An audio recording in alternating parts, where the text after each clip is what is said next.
Hi everybody, my name is Jeff. I love the outdoors and I love to cook, and I dedicate this show to those of you who share those passions with me. So come on along, we'll do a little cooking and explore the great outdoors. My name is Jeff, my friends call me Jeffe. Welcome to Jeffe on the Spot.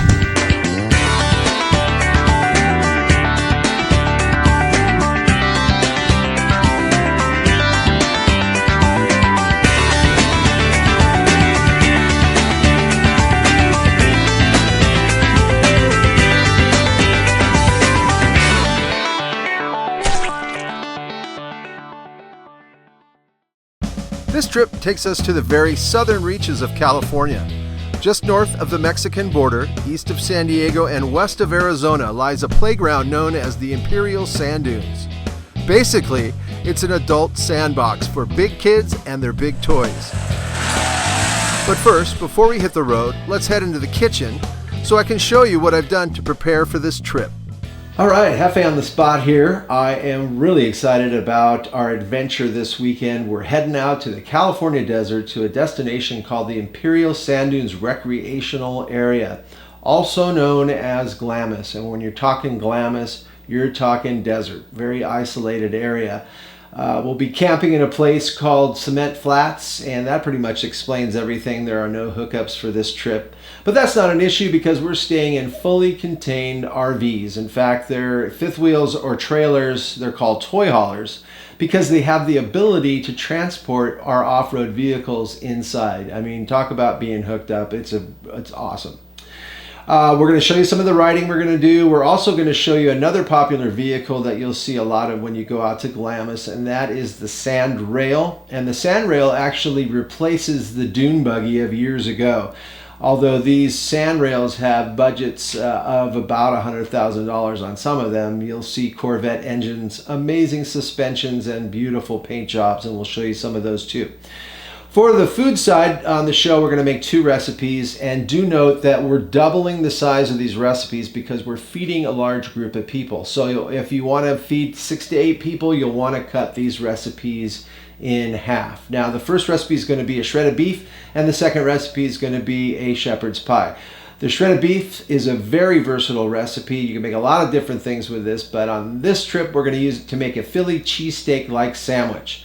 We'll make the beef portion here at the house, and we'll transport it out to Glamis, and when we're ready to make dinner, all we'll have to do is saute our onions, bell peppers, and mushrooms, and those will be the toppings for the sandwich. Really easy and Jeffe on the Spot style, making life when you're outdoors cooking really easy. Now the other recipe is the same mindset. We've got a shepherd's pie that would be somewhat involved unless we make the beef portion here at home, which we're gonna do. We'll make the beef portion here, and then when we're ready for dinner, all we have to do is make our mashed potatoes, assemble it, throw it in the oven for 45 minutes or so, and we've got an amazing, fresh, hearty meal that'll feed lots and lots of people.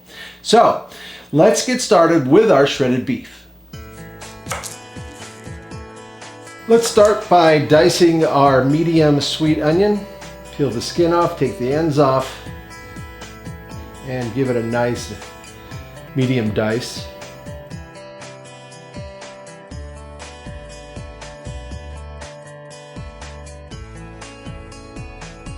We'll put that on a plate and set it aside. Next up, our garlic. Great little tool. Just put your garlic cloves inside, roll it a little bit, and that skin comes right off. Couldn't be easier. Then we've got this other great tool, the pounder. It's actually a meat tenderizer, but I use it for a lot of different things. One of the things is pounding this garlic flat, and then it's really easy to chop at that point. Let's set the garlic aside as well. Now on to seasoning our beef. We've got our Mediterranean sea salt, freshly cracked black pepper. Let's make sure that we are coating the entire roast and rubbing it in as well. You can even get all sides by dabbing your cutting board with the salt and pepper that's fell off to the sides. Okay, our goal here is to get a nice brown crust on all sides of our roast. Now we're not trying to cook it, we're just trying to get that crusty brown roast. Make sure this pan is really hot, and then I just add a little bit of that chopped garlic. Gives it a nice little flavor. So a nice hot pan, a little bit of the garlic, and then you should hear a sizzle here, meaning that your pan is properly heated. As you can see, we've got a nice brown crust on that. So for our shredded beef, we've got 2.5 pound roasts, a sweet onion, 4 cloves of garlic, some olive oil. We've got our 2 packs of onion soup mix, our 2 packs of au jus, our 2 cups of beef broth, and approximately 2 cups of water. It's how much we need to fill up our slow cooker. So we've got our second roast in, we've got it on our second side. We just need to brown that just for a moment, and then into our slow cooker. And then on top of that go the rest of our ingredients. Let's start off with our onion. Make sure you spread it all around. Then we've got our onion soup mix, packet 1, packet 2. Then our au jus, packet 1, packet 2. And we're going to retain some of this juice. There's our garlic. I'm going to use the rest of that olive oil. A little more salt and pepper.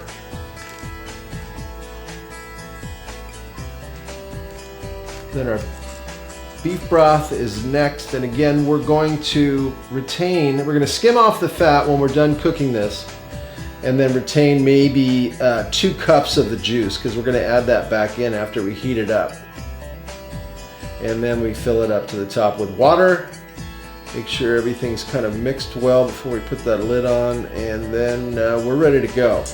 Put that lid on, set it for 10 hours on the low setting, and I tell you what, this is a fantastic dish. So our roast has been in for 10 hours, and it's time to finish up this shredded beef. First step is to get our meat out of our slow cooker and into the container that we're going to shred it in. And as you'll see, this meat is just falling apart, which means it's been cooked perfectly.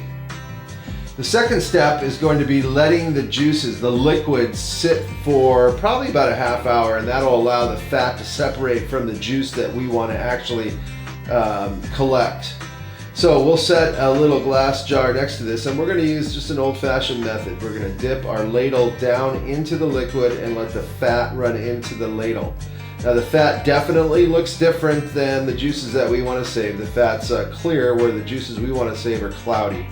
And don't worry about getting a little extra juice in with the fat as you ladle it out. We've got plenty of this juice, and we can afford to waste just a little bit. Now you may want to let this sit again, and I've done that here, because we do have just a little bit more of the fat to skim off.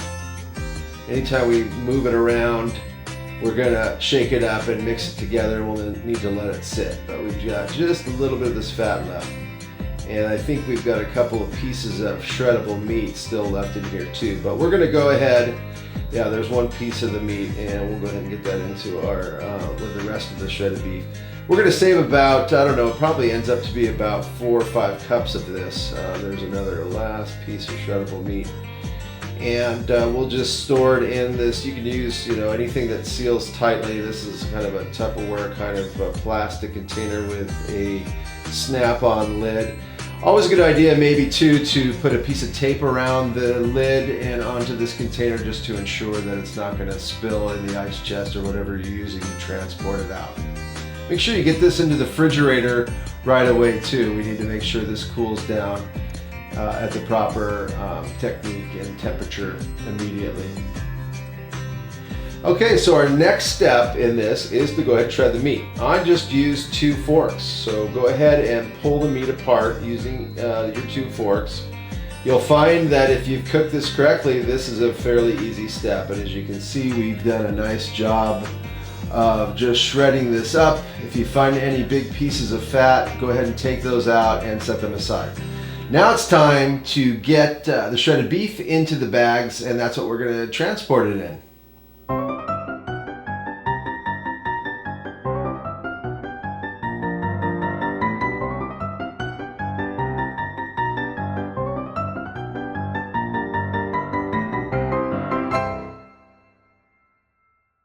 For the shepherd's pie, I've already pre-cut the veggies. So we have 2 tablespoons of olive oil, nice and hot in our pan. And to that we're going to add 4 cloves of garlic.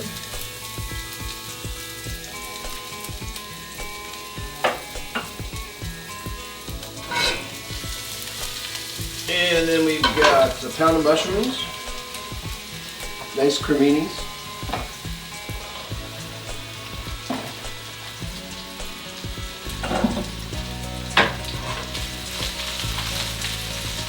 Sure we're not burning the garlic.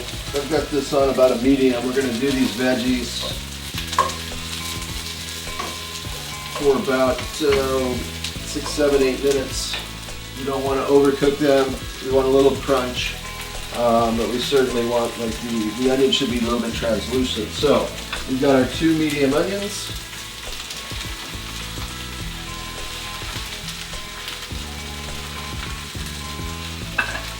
We've got our 4 medium carrots.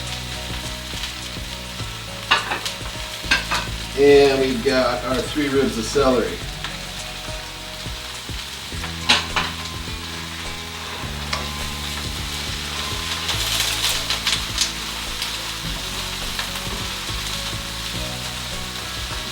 All right, our veggies, we're about 7 minutes into the veggies.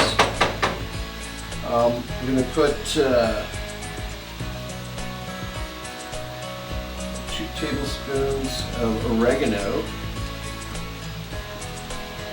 and then 2 tablespoons of salt, and some freshly ground black pepper.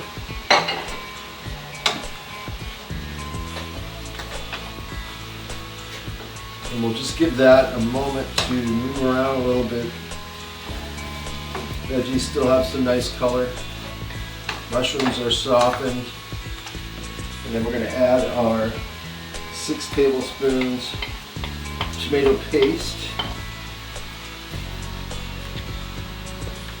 We'll get that in there till it's nice and red.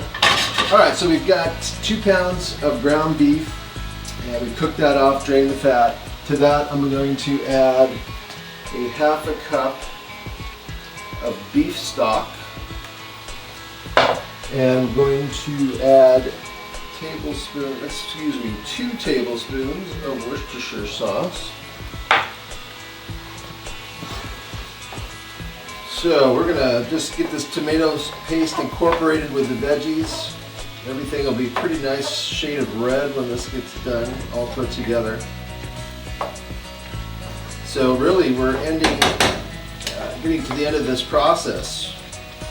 When we finish this up, we're going to add these 2 together. So we'll add the ground beef into the veggies, move that all around, and then those go into Ziploc bags. And then we'll go ahead and keep that refrigerated until we put this together Saturday night. All I need to do is make mashed potatoes, put it in a pan, throw it over the top, into the oven, and we're good to go. So this makes life out there a lot easier. I'm also bringing a disposable pan with me so that there's no cleanup. It goes into the trash and it makes life out there a lot easier.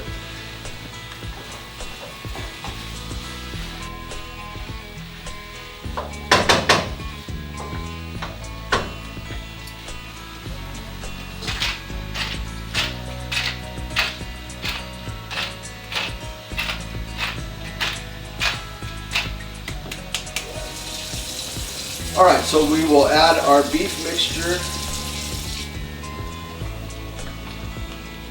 to the veggies.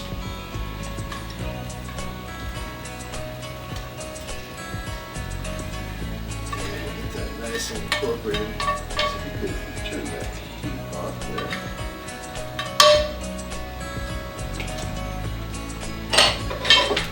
And we'll just get this, turn the heat off, get this incorporated.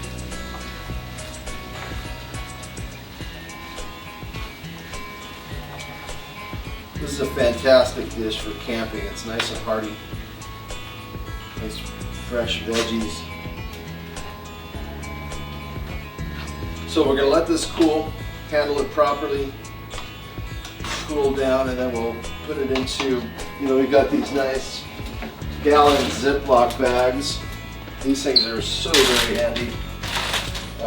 So we'll let this cool down into the Ziploc bag, into the ice chest, and it'll be nice and ready for us to go on Saturday night. So that is the meat portion of the beef shepherd pie.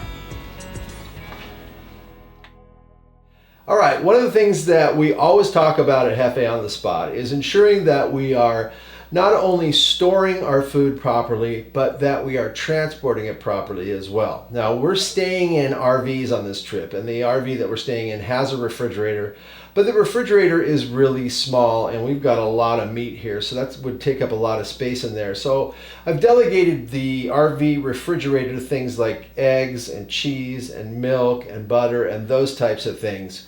We've got another ice chest that we're going to store all of our drinks in. And then we've got an ice chest that we're storing our prepackaged foods and things that we've put into Tupperware. What I'd like to do with the meat is to put it in this and utilize this smaller ice chest. We can transport and make sure that this meat stays properly at the proper temperature, and that it doesn't end up at the bottom of the ice chest, maybe with a hole in the bag floating around and getting nasty. So I've got our shepherd's pie meat and our shredded beef in here, and then at this point there's a lot of things you can use. You can use those small blocks that freeze, and then you can set that in your ice chest to keep that meat properly stored. Or what I've done is just make my own ice packs out of Ziploc bags, and the great thing about this is that you can make them as big or small as you want. You can fill this thing all the way up. I've only filled it halfway, and I've sucked all the air out of it. And then they easily conform to different shapes inside your ice chest. So it's perfect to store on top of this beef and make sure that we're transporting this properly. Having said that, we've finished everything else up and we're ready to hit the road.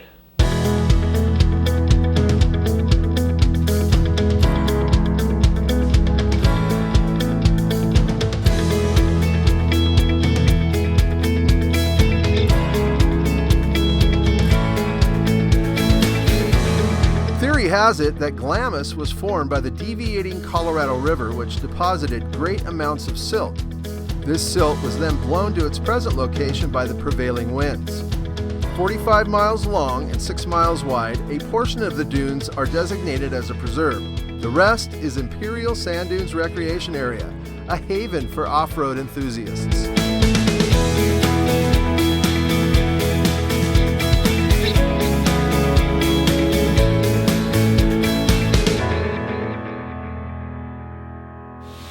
All right, we're back from our big ride today. Everybody's hungry and it's time to eat. Now we know that we made our beef the other day at home.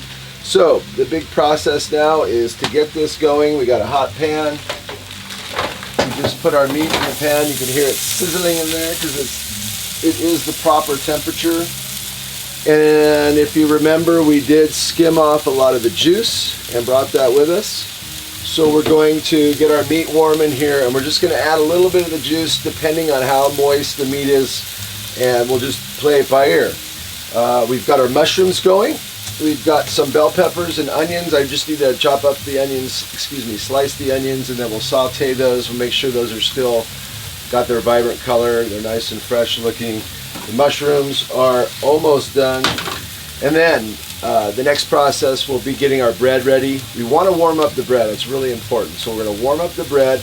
We'll lay down a couple of pieces of provolone cheese. Then we'll add our meat to that, and then let everybody decide what toppings they want.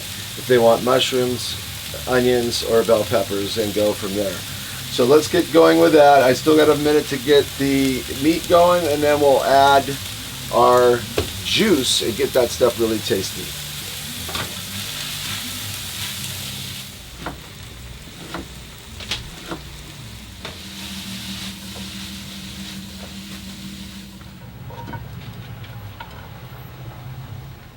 Okay, everything's ready to go. We've reheated our meat, we've added a little juice, it's nice and moist and ready to go. We have sauteed our bell peppers. We're using orange and green in a little bit of olive oil and just a little salt and pepper. We've sauteed our onions as well in a little bit of olive oil, salt and pepper, and we've sauteed our mushrooms in a little bit of butter olive oil with a little garlic, salt, and pepper, and we're ready to put these sandwiches together. I heated up our nice sourdough rolls and put the provolone on top so the rolls are nice and soft and warm. And we'll just add our meat to that.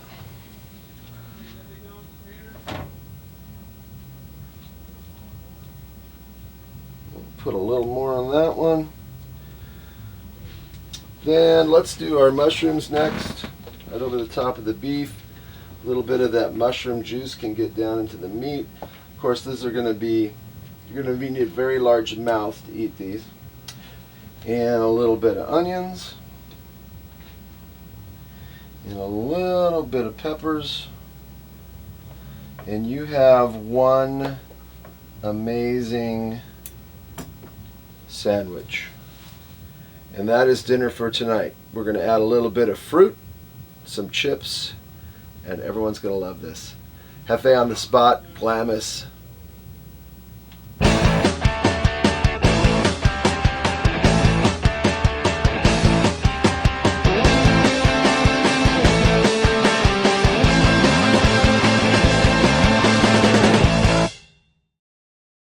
So let's go do what we came here to do.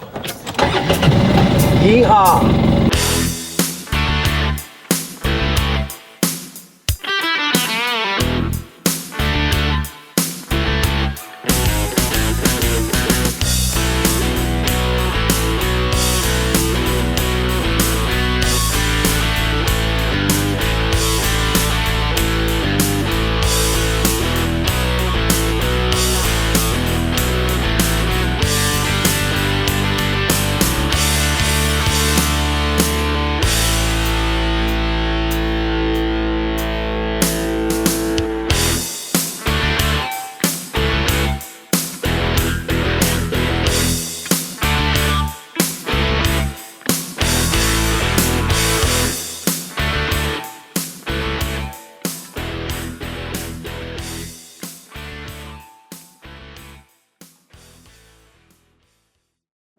All right, Jeffe on the spot out here in Glamis. We are going to finish up one of the meals that we started at home. This one is the shepherd's pie. We made our meat mixture and it's ready to go. All it needs to be is heated up. Our steps out here just included making our mashed potatoes to put over the top. So what I've done is I boiled 4 russet potatoes in a little bit of salted water, and then I drained the water out, put them back in the pan, and move the potatoes around to get all of the excess moisture off. So now what we have is fully cooked potatoes in our pan with a little bit of milk and a little bit of butter that have both been heated up prior to me putting them into the pot. So all I need to do is do a little whipping.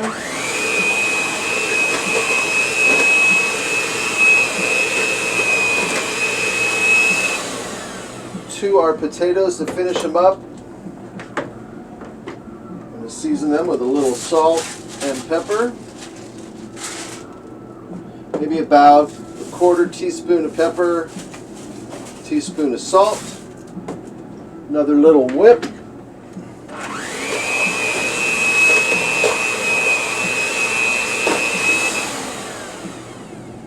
And these are ready to go. So, our next step will be to heat up our shepherd's pie mix. We've got a nice, beautiful foil pan that we don't have to clean since we're out here camping. We can just discard it. So we will heat up our shepherd's pie meat mix, put it at the bottom of this pan. We will put a layer of mashed potatoes over the top. We're going to top that or finish it off with some Parmesan cheese and into the oven to about ½ hour till it gets nice and bubbly. And our shepherd's pie is going to be the hit of the table tonight when we do our potluck, because everybody's going to bring a dish. All right, let's finish up our shepherd's pie. We have heated the meat mixture. Yow! And it's hot. We've got our fabulous disposable pan. We'll just pour our heated meat mixture right inside. And man, is that smelling good.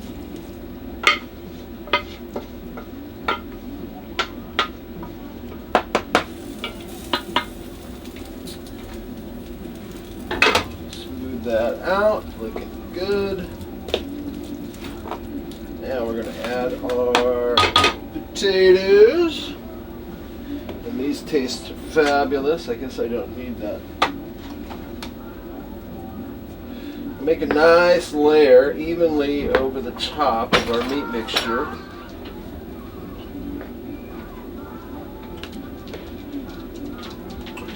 Alright, that looks pretty darn good.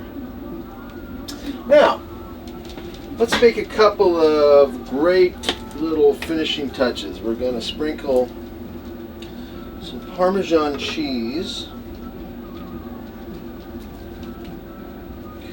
Get a nice, I don't know, maybe a couple tablespoons or so over the top. And then got this great spread. It's a mixture, actually a little mixture of butter and canola oil. And we'll just take little dabs, maybe about 6 quarter teaspoons, mixed in throughout. Outstanding. And then what'll really make it cool after you cook it is if you run lines through it. It gives it that great pattern. So to finish this off in the oven, let's go with 375 degrees. And you want it to be hot and bubbly. The top will be slightly browned. The butter that we just dabbed in there will be melted and spread around, and the cheese will glisten and glow and look really cool. And that, my friends, is shepherd's pie camping style, jeffeonthespot.com.